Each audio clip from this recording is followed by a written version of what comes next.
Hey everyone, Dewey here. I'm trying something new. This is episode 1 of something I'm calling Dew Drops. That's for your boy Dew here, drops of knowledge bombs. It's everyone's job to share great IBM marketing stories. Well, I found a great one, and I'm excited to share it with you.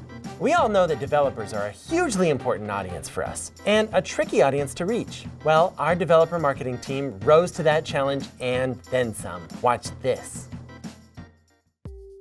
If we ignore the developer community, we're ignoring our revenue source in two ways. One is the companies won't invest because the people using it will not be recommending IBM, and two, developers themselves have credit cards and they are generating revenue for us. Our data and our understanding tells us two things. One, that if you use IBM products and you're a developer, we are number one in your trust. We're above Google, Amazon, and Microsoft. Did you guys hear that?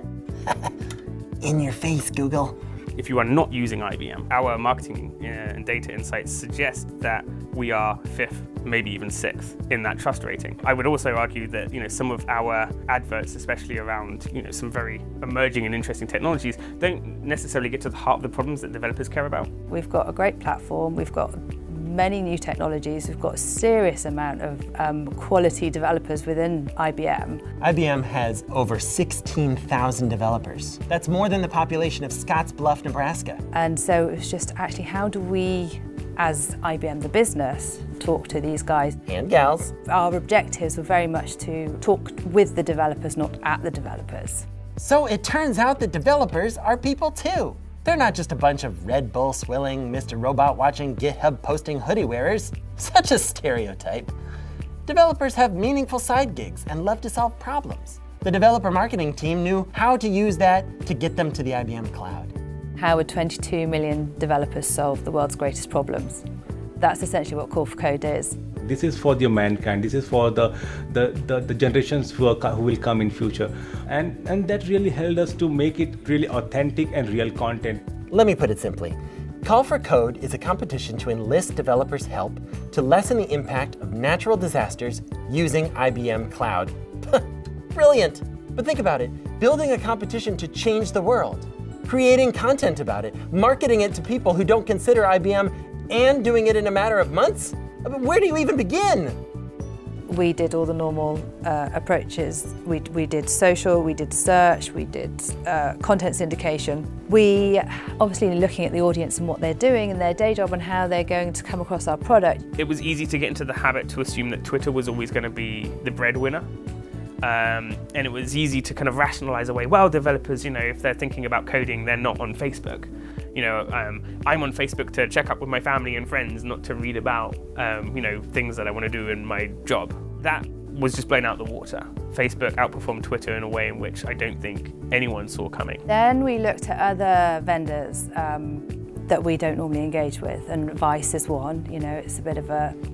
It's more of a magazine style. They have a technology section to it, and so we started working with these guys to just bring in a bit of a different element and a different reach. Something that will never work is just taking media assets that we haven't thought about how they'll be perceived by the audience, and then just letting them run free. Essentially, we took a look at our whole media ecosystem and searched for those specific developer individuals. We tried to understand where they were consuming content, what they were consuming. They learned a lot about developers, like what they watch, what they read, and what they listen to. And despite never having worked with Vice, they gave it a shot because developers loved it.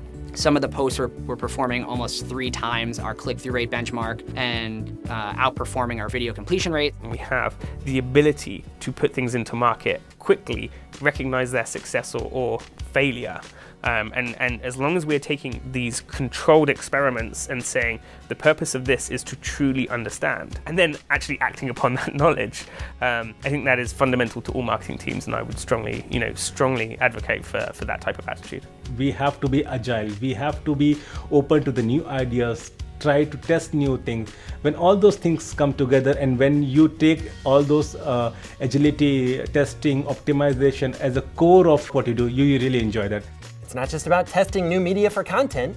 but experimenting with holidays, sporting events, and even cultural events too. On World Humanitarian Day, we got all these celebrities, 36, 38 celebrities. Wow, that's a lot of celebrities. We did Twitter, we did Instagram, we did Facebook, about Call for Code and to get involved. We had almost 10,000% increase in visits to the site because of World Humanitarian Day and the messaging that went out through the celebrities. We just didn't expect to have quite the impact it did. They tested and they learned. What makes a developer tick? Which media outlets work? What content experiences stick? And which celebrities to rub elbows with? And boy, howdy, did it work. Call for Code engaged with about 100,000 developers worldwide.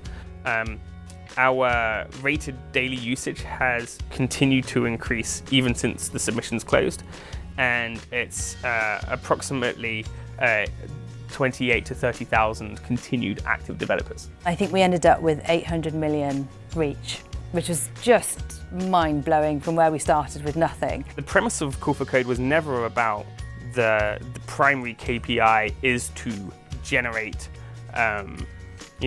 revenue. That was always going to be the byproduct if we did the rest of Call for Code correctly. What this campaign has done for us has improved the consideration level for IBM as a platform. They now look IBM. Because IBM is a B2B company, it's very hard for them to talk about us in a way in which their consumer-facing audience tend to think about. But this was it was so universally easy to understand. Technology can overcome tragedy. Call for Code is specifically asking the world's smartest developers, the 22 million of them out there, to tackle something that universally affects everyone. We needed a game changer. We needed something that was different and engaging and authentic to the developer, and this challenge offered that in a way that wasn't about selling product, but absolutely the results was about using our product.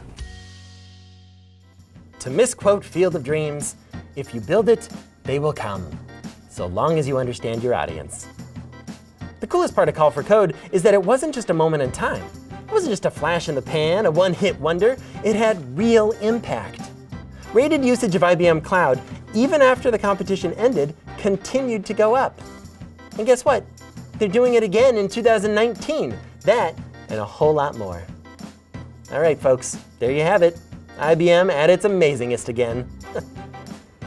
Well, I think that wraps it up for my first episode of Dewdrops. What did you think? You can hit me up on Slack and let me know. Until next time, stay amazing.